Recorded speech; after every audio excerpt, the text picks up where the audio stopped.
continue with the Salayatana Sanyutta, a book of the six sense bases. And this is a particular favorite of mine. It is a Sanyutta 35, Sutta number 247, the simile of the six animals. Bhikkhus, suppose a man with limbs wounded and festering would enter a wood of thorny reeds, and the kusa thorns would prick his feet and the reed blades would slash his limbs. Thus that man would thereby experience even more pain and displeasure. So too, bhikkhus, some bhikkhu here, gone to the village or the forest, meets someone who reproaches him thus. This venerable one, acting in such a way, behaving in such a way, is a foul village thorn. Having understood him thus as a thorn, one should understand restraint and non-restraint. And how, bhikkhus, is there non-restraint? Here, having seen a form with the eye, a bhikkhu is intent upon a pleasing form and repelled by a displeasing form. He dwells without having set up mindfulness of the body, with a limited mind, and he does not understand as it really is that liberation of mind, liberation by wisdom, wherein those evil, unwholesome states cease without remainder. Having heard a sound with the ear, having smelled an odor with the nose, having tasted a flavor with the tongue, having felt a sensation with the body, having cognized a mental phenomena with the mind, he is intent upon a pleasing mental phenomenon and repelled by a displeasing mental phenomenon. He dwells without having set up mindfulness of the body, with a limited mind, and he does not understand as it really is that liberation of mind, liberation by wisdom, wherein those evil, unwholesome states cease without remainder. Suppose, bhikkhus, a man would catch six animals with different domains and different feeding grounds, and tie them by a strong rope. He would then catch a snake, a crocodile, a bird, a dog, a jackal, and a monkey, and tie each by a strong rope. Having done so, he would tie the ropes together with a knot in the middle and release them. Then those six animals with different domains and different feeding grounds would each pull in the direction of its own feeding ground and domain. The snake would pull one way thinking, "Let me enter an anthill." The crocodile would pull another way thinking, "Let me enter the water." The bird would pull another way thinking, "Let me fly up into the sky." The dog would pull another way thinking, "Let me enter a village." The jackal would pull another way thinking, "Let me enter a charnel ground." The monkey would pull another way thinking, "Let me enter a forest." Now, when these six animals became worn out and fatigued, they would be dominated by the one among them that was strongest.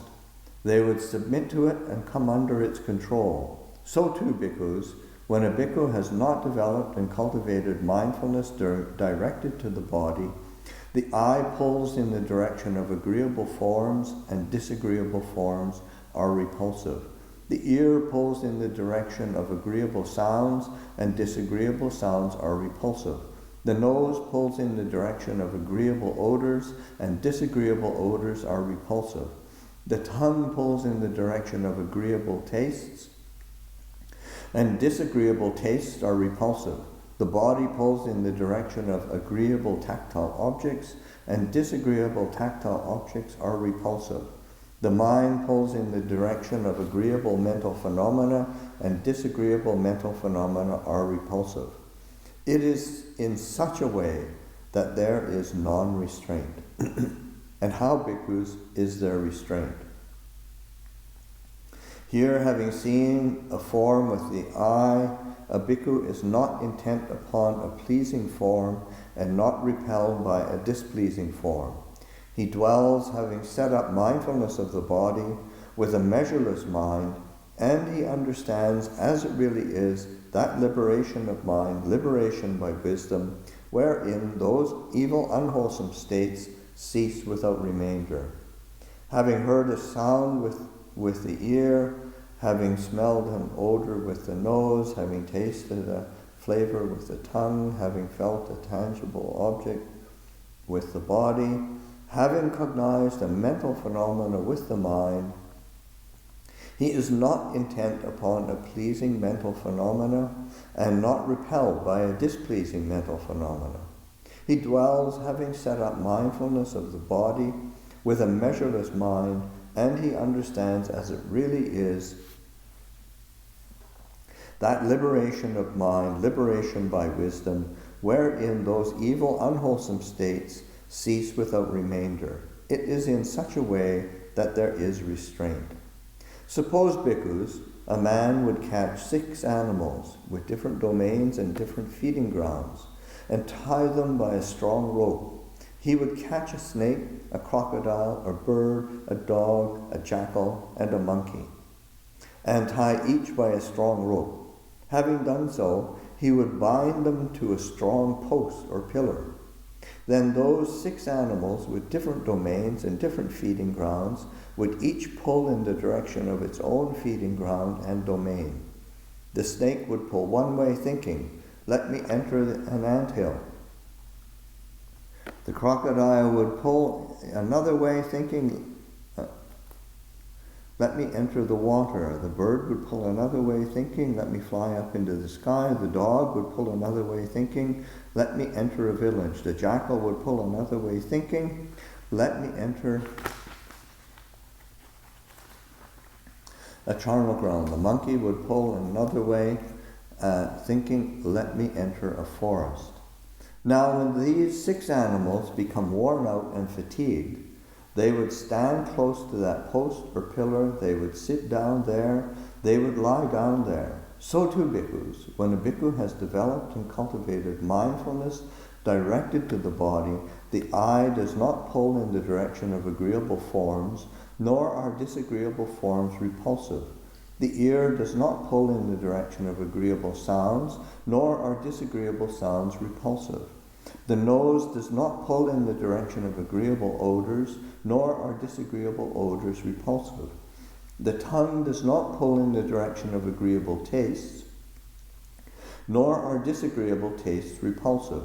The body does not pull in the direction of agreeable tactile objects, nor are disagreeable tactile objects repulsive. The mind does not pull in the direction of agreeable mental phenomena, nor are disagreeable mental phenomena repulsive. It is in such a way that there is restraint. A strong post or pillar, this, bhikkhus, is a designation for mindfulness directed to the body. Therefore, bhikkhus, you should train yourselves. We will develop and cultivate mindfulness directed to the body, make it our vehicle, make it our basis, stabilize it, exercise ourselves in it, and fully perfect it. Thus should you train yourselves.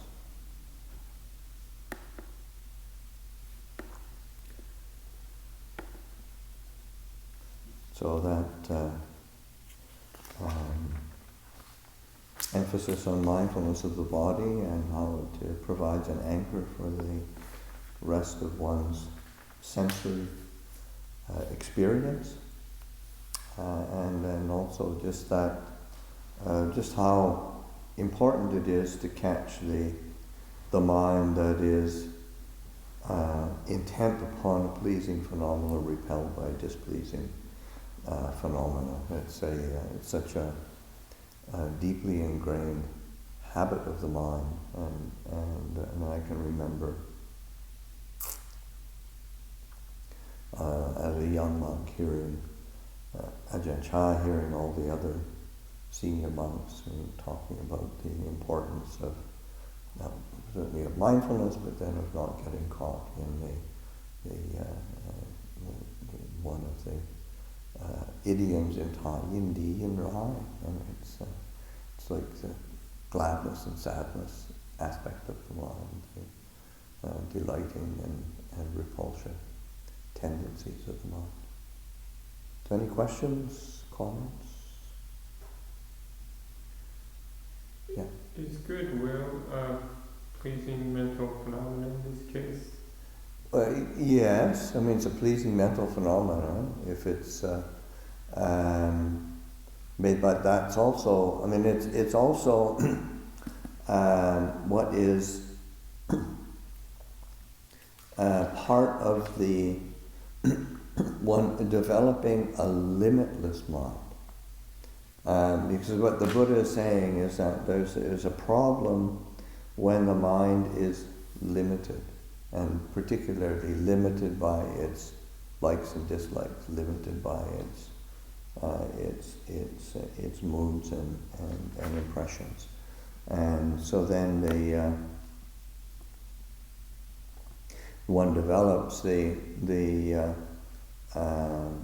mindfulness of the body along with the limitless mind, which is, say, loving kindness, compassion, sympathetic joy, equanimity. Those are parts of the. And there's different other aspects or ways one can access that, but that's the most common. Okay, the next sutta is Samyutta 35, sutta number 26, full understanding. Atsavati, bhikkhus, without directly knowing and fully understanding the all, without developing dispassion towards it and abandoning it, one is incapable of destroying suffering. And what, bhikkhus, is that all without directly knowing and fully understanding which, without developing dispassion towards which and abandoning which, one is incapable of destroying suffering. Without directly knowing and fully understanding the I, without developing dispassion towards it and abandoning it, one is incapable of destroying suffering. Without directly knowing and fully understanding forms, eye consciousness, eye contact, and whatever feeling arises with eye contact as condition, without developing dispassion towards it and abandoning it, one is incapable of destroying suffering. Without directly knowing and fully understanding the ear, the nose, the tongue, the body, the mind, and whatever feeling arises with mind contact as condition, without developing dispassion towards it and abandoning it, one is incapable of destroying suffering. This, bhikkhus, is the all, without directly knowing and fully understanding which one is incapable of destroying suffering. Bhikkhus, by directly knowing and fully understanding the all, by developing dispassion towards it and abandoning it, one is capable of destroying suffering.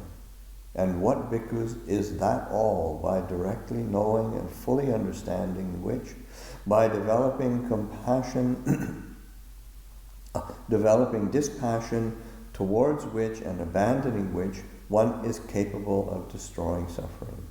By directly knowing and fully understanding the eye, the ear, the nose, the tongue, the body, the mind, and of course all its permutations, and whatever feeling arises with mind contact as condition, by developing dispassion towards it and abandoning it, one is capable of destroying suffering. This, bhikkhus, is the all, by directly knowing and fully understanding which, one is capable of destroying suffering. So in this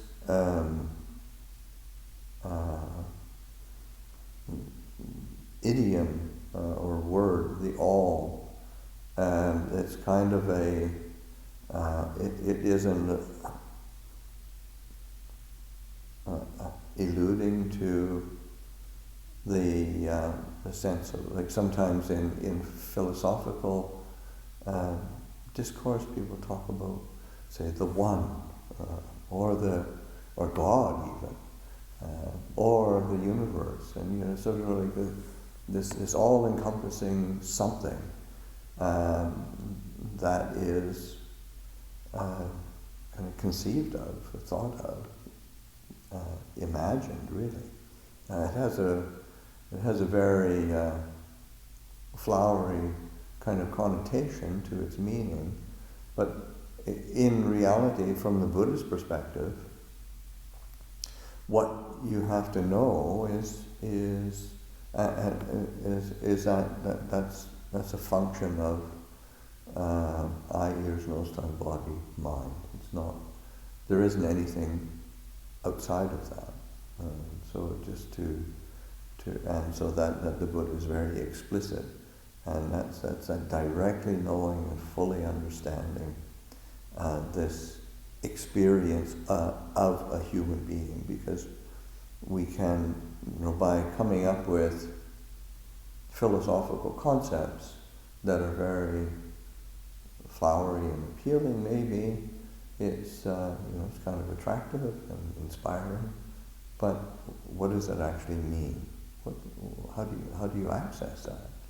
And of course, the only access point is through the experience of the sense basis. Any questions? Okay.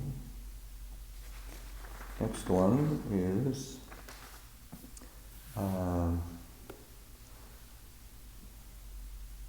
Samyutta 35, Sutta number 88.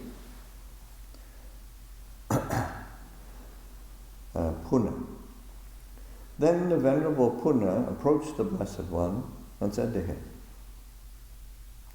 Venerable Sir, it would be good if the Blessed One would teach me the Dhamma in brief, so that, having heard the Dhamma from the Blessed One, I might dwell alone, withdrawn, diligent, ardent, and resolute. Puna. There are forms cognizable by the eye that are desirable, lovely, agreeable, pleasing, sensually enticing, tantalizing. If a bhikkhu seeks delight in them, welcomes them, and remains holding to them, delight arises in him. With the arising of delight, puna, there is the arising of suffering, I say. There are puna, sounds cognizable by the ear, odors cognizable by the nose, taste cognizable by the tongue, tangible objects cognizable by the body, mental phenomena cognizable by the mind that are desirable, lovely, agreeable, pleasing, sensually enticing, tantalizing. If a bhikkhu seeks delight in them, welcomes them, and remains holding to them, delight arises in him. With the arising of delight puna, there is the arising of suffering, I say. Puna, there are forms cognizable by the eye, sounds cognizable by the ear, odors cognizable by the nose, flavors cognizable by the tongue, tangible objects cognizable by the body, mental phenomena cognizable by the mind that are desirable, lovely, agreeable, pleasing, sensually enticing, tantalizing.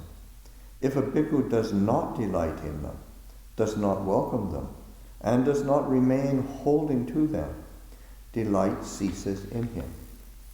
With the cessation of delight puna, there is the cessation of suffering, I say. Now that you have received this brief exhortation from me, Puna, in which country will you dwell? There is, Venerable Sir, a country named Sunaparanta. I will dwell there. Puna, the people of Sunaparanta are wild and rough. If they abuse and revile you, what will you think about that? Venerable Sir, if the people of Sunaparanta abuse and revile me, then I will think, these people of Sunaparanta are excellent, truly excellent, in that they do not give me a blow with a fist. Then I will think, thus, Blessed One. Then I will think, thus, Fortunate One. But Puna, if the people of Sunaparanta do give you a blow with the fist, what will you think about that? Venerable Sir, if the people of Sunaparanta give me a blow with the fist, then I will think, these people of Sunaparanta are excellent, truly excellent, in that they do not give me a blow with a clod.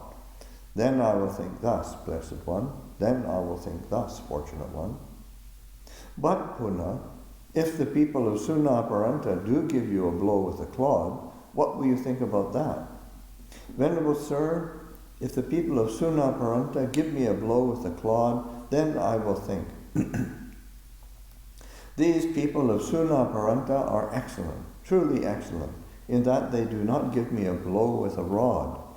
Then I will think thus, Blessed One. Then I will think thus, Fortunate One. But Puna, if the people of Sunaparanta do give you a blow with a rod, what will you think about that? Venerable Sir, if the people of Sunaparanta give me a blow with a rod, then I will think, these people of Sunaparanta are excellent, truly excellent, in that they do not stab me with a knife. Then I will think thus, Blessed One. Then I will think thus, Fortunate One. But Puna, if the people of Sunaparanta do stab you with a knife, what will you think about that? Venerable Sir, if the people of Sunaparanta stab me with a knife, then I will think, these people of Sunaparanta are excellent, truly excellent, in that they do not take my life with a sharp knife. Then I will think thus, Blessed One. Then I will think thus, Fortunate One. But Puna, if the people of Sunaparanta do take your life with a sharp knife, what will you think about that? Venerable Sir, if the people of Sunaparanta take my life with a sharp knife, then I will think, there have been disciples of the Blessed One who, being repelled, humiliated, and disgusted by the body and by life, sought for an assailant. And that is, they committed suicide or tried to arrange for it. But I have come upon this assailant even without a search. Then I will think thus, Blessed One. Then I will think thus, Fortunate One. Good, good, Puna. Endowed with such self-control and peacefulness, you will be able to dwell in Sunaparanta country. Now, Puna, you may go at your own convenience. Then, having delighted and rejoiced in the Blessed One's statement, the Venerable Puna rose from his seat, paid homage to the Blessed One, and departed, keeping him on his right. He then set his lodging in order, took his bowl and outer robe, and set out to wander towards the Sunaparanta country. Wandering by stages, he eventually arrived in the Sunaparanta country, where he dwelt. Then, during that range, the Venerable Puna established 500 male lay followers and 500 female lay followers in the practice. And he himself, during that same reign, realized the three true knowledges, and during that same reign, he attained final Nibbana.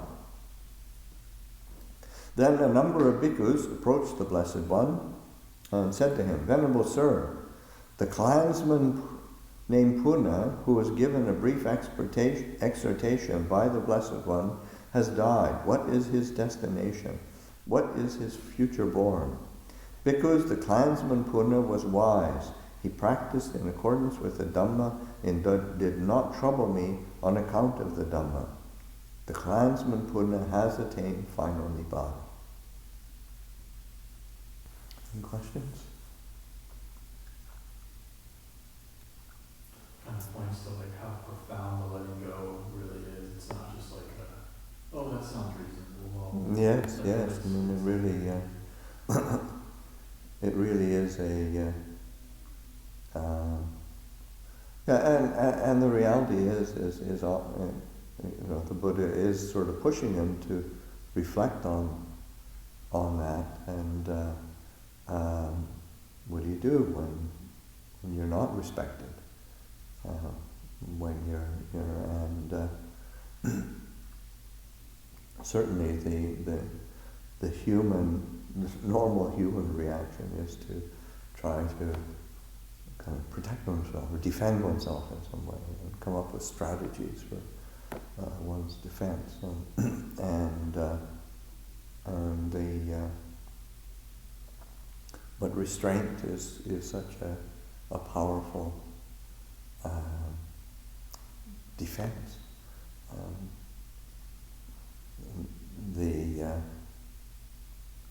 One of the funniest ones was that pops into my mind is one of the monks in England going to a Buddhist group, and he went on the trains,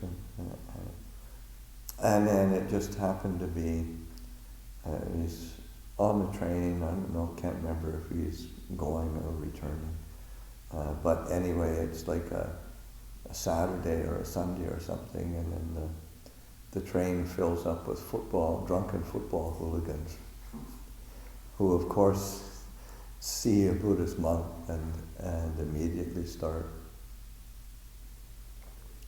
kind of harassing and making funny comments and making fun of. And then the monk was quite just calm and wasn't flustered by it, wasn't intimidated by it, didn't buy into it, and then after some time, kind of the head hooligan came over along with another one, and then they end up he's sort of drunk and crying, kind of confessing this. I don't know why I do this sort of hooligan stuff. It's so silly.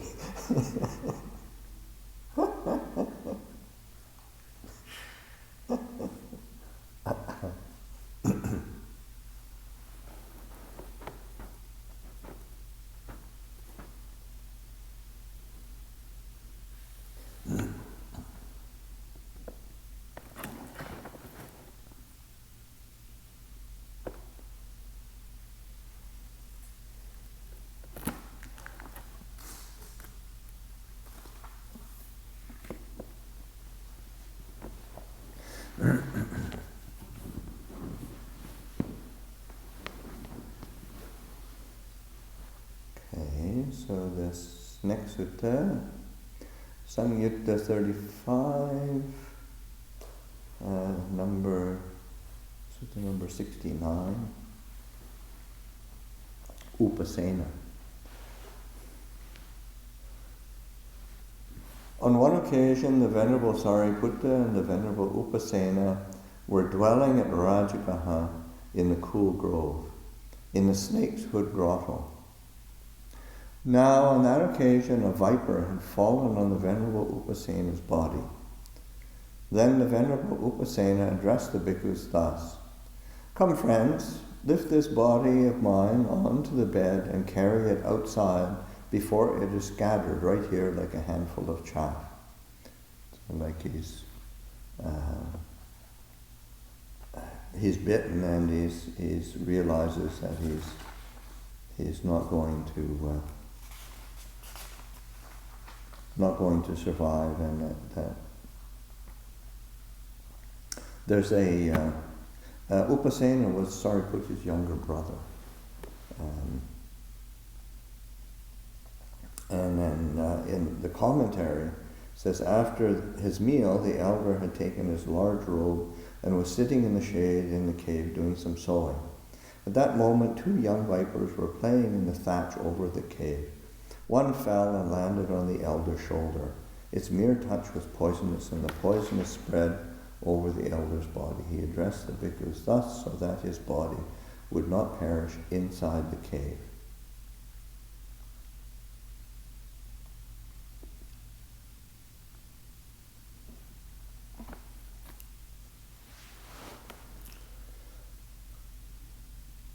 So, yeah. Come, friends, lift this body of mine on the bed and carry it outside before it is scattered right here like a handful of chaff.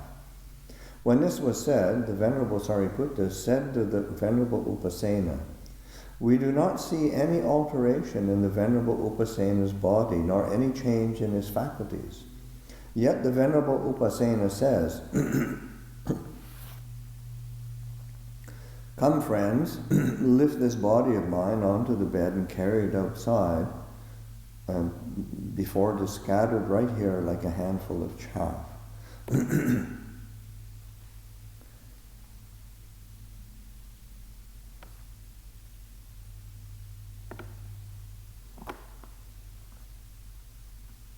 There's a like the word play there's a word play in the Pali which is not at all apparent in the English, but it's the sense of when it says don't see any alteration or change in his faculties. It's used as an euphemism, meaning like profoundly distressed or not in one's right mind. So it's like a very strong statement. Sariputta expressing that. So that's we don't see any. Sariputta said we don't see any alteration in the Venerable Upasena's body or change in his faculties.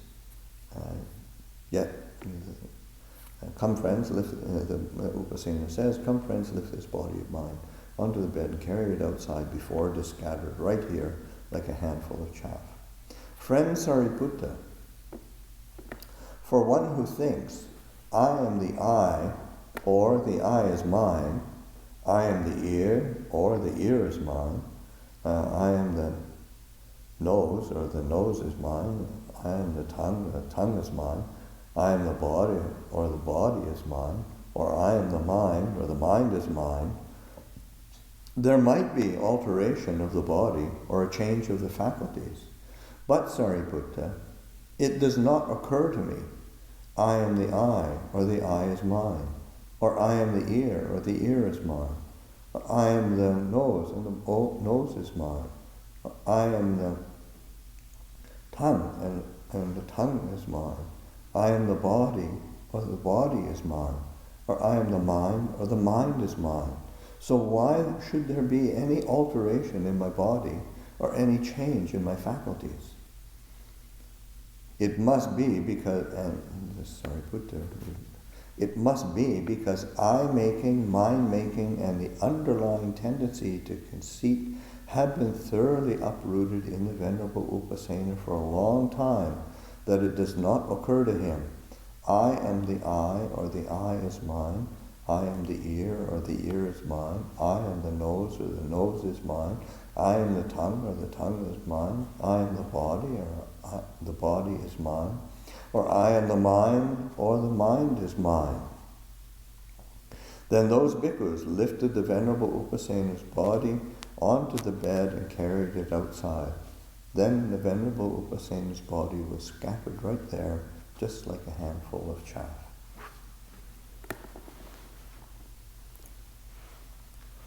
So to me that's a really inspiring example of somebody who has full understanding of their sense bases, their mind, their body, their whole life force, and really truly penetrated with wisdom, so just not being shaken by things that are something that is, even if it's threatening to life, that's within the realm of this is natural, this is ordinary, or like Vipassana, it's like this. Any questions, comments?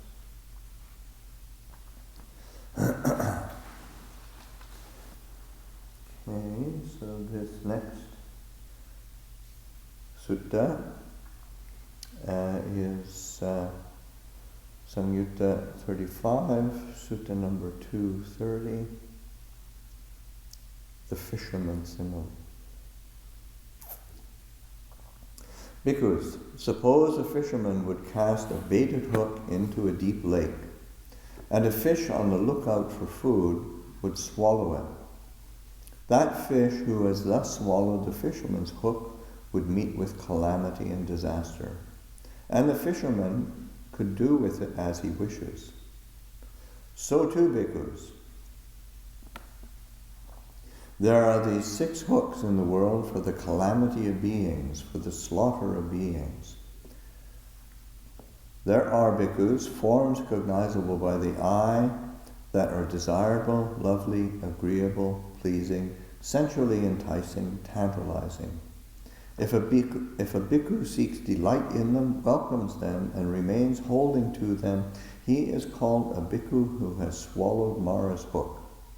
He has met with calamity and disaster, and the evil one can do with him as he wishes. There are, bhikkhus, sounds cognizable by the ear that are desirable, lovely, agreeable, pleasing, sensually enticing, tantalizing. If a bhikkhu seeks delight in them, welcomes them, and remains holding to them, he is called a bhikkhu who has swallowed Mara's hook. He is met with calamity and disaster, and the evil one can do with him as he wishes. There are, of course, odors cognizable by the nose. There are flavors cognizable by the tongue. There are tangible objects cognizable by the body. There are mental phenomena cognizable by the mind that are desirable, lovely, agreeable, pleasing, sensually enticing, tantalizing. If a bhikkhu seeks delight in them, welcomes them, and remains holding to them, he is called a bhikkhu who has swallowed Mara's hook. He is met with calamity and disaster, and the evil one can do with him as he wishes. There are, bhikkhus, forms cognizable by the eye that are desirable, lovely, agreeable, pleasing, sensually enticing, tantalizing. If a bhikkhu does not seek delight in them, does not welcome them, and does not remain holding to them, he is called a bhikkhu who has not swallowed Mara's hook, who has broken the hook, demolished the hook. He has not met with calamity and disaster, and the evil one cannot do with him as he wishes. There are, bhikkhus, sounds cognizable by the ear, odors cognizable by the nose, taste cognizable by the tongue, tangible objects cognizable by the body, mental phenomena cognizable by the mind that are desirable, lovely, agreeable, pleasing, sensually enticing, tantalizing. If a bhikkhu does not seek delight in them, does not welcome them, and does not remain holding to them, he is called a bhikkhu who has not swallowed Mara's hook, who has not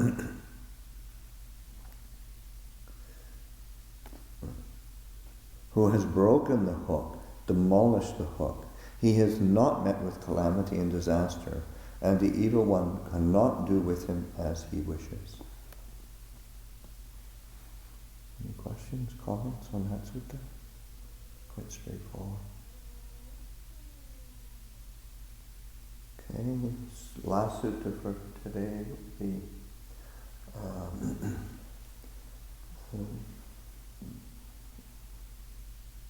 Samyutta 35, sutta number 231, it's the next sutta, the milk sap tree. Bhikkhus, in regard to forms cognizable by the eye, if in any bhikkhu or bhikkhuni lust still exists and has not been abandoned, if hatred still exists and has not been abandoned, if delusion still exists and has not been abandoned, then even trifling forms that enter into range of the eye obsess the mind, not to speak of those that are prominent. For what reason? Because lust still exists and has not been abandoned. Hatred still exists and has not been abandoned. Delusion still exists and has not been abandoned. The same in regard to sounds cognizable by the ear, odors cognizable by the nose, taste cognizable by the tongue, tangible objects cognizable by the body, mental phenomena cognizable by the mind. Suppose, bhikkhus, there was a milk sap tree, an asata. Let me take a quick look at that. There's a footnote on that.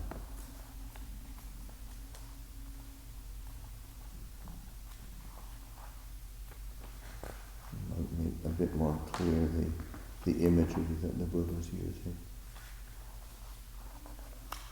It's a tree, and any tree that exudes a milky sap. The four that are mentioned are types of fig trees. Suppose, bhikkhus, there was a milk sap tree, an asata, or a banyan, or a pilaka, or an udambara, fresh, young, tender. If a man breaks it here and there with a sharp axe, would sap come out? Yes, Venerable Sir. For what reason? Because there is sap. So too, bhikkhus, in regard to forms cognizable by the eye, sounds cognizable by the ear, odors cognizable by the nose,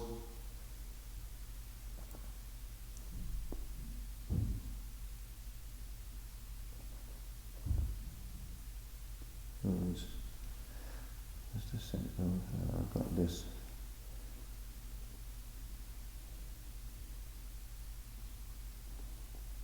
Well, I'll just do the eliding of it. So too, because in regard to forms cognizable by the eye, even trifling forms that enter into range, forms if lust still exists, has not been abandoned, if hatred still exists and has not been abandoned, if delusion still exists and has not been abandoned, then even trifling forms that enter into range of the eye obsess the mind, not to speak of those that are prominent. For what reason? Because lust still exists and has not been abandoned. Hatred still exists and has not been abandoned. Delusion still exists and has not been abandoned. The same in regard to sounds, odors, tastes, tangible objects, mental phenomena cognizable by the mind. Because in regard to forms cognizable by the eye, if in any bhikkhu or bhikkhuni lust does not exist and has been abandoned, if hatred does not exist and has been abandoned, if delusion does not exist and has been abandoned, then even prominent forms that enter into range of the eye do not obsess the mind, not to speak of those that are trifling. For what reason? Because lust does not exist and has been abandoned. Hatred does not exist and has been abandoned. Delusion does not exist and has been abandoned. The same in regard to sounds, cognizable by the ear, odors cognizable by the nose, taste cognizable by the tongue, tangible objects cognizable by the body, mental phenomena cognizable by the mind. Suppose, bhikkhus, there was a milk sap tree, an asata, or a banyan, or a pilaka, or an udambara, dried up, desiccated, past its prime. If a man breaks it here and there with a sharp axe, would sap come out? No, Venerable Sir. For what reason? Because there is no sap. So too, bhikkhus, in regard to forms cognizable by the eye, sounds cognizable by the ear, odors cognizable by the nose, taste cognizable by the tongue, tangible objects cognizable by the body, mental phenomena cognizable by the mind, even those objects that enter into range of the eye, even prominent objects that enter into the range do not obsess the mind, do not to speak of those that are trifling. For what reason? Because lust does not exist and has been abandoned. Hatred does not exist and has been abandoned. Delusion does not exist and has been abandoned. So that concerns all the six sense bases. And that's any questions, comments? It's again another straightforward, quite nice actually. This emphasis on that to me what it does is gives tremendous agency to us as practitioners, to work with the conditions that we have, and conditions being this mind and this body, the world that we're in contact with.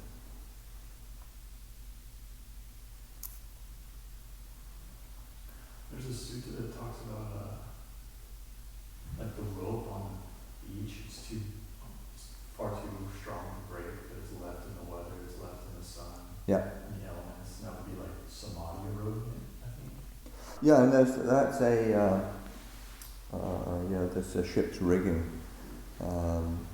That's I can't remember the number of that sutta. Yeah, me neither. I think it's actually in the Kanda Samyutta, but it's applicable certainly to these 6 sense bases.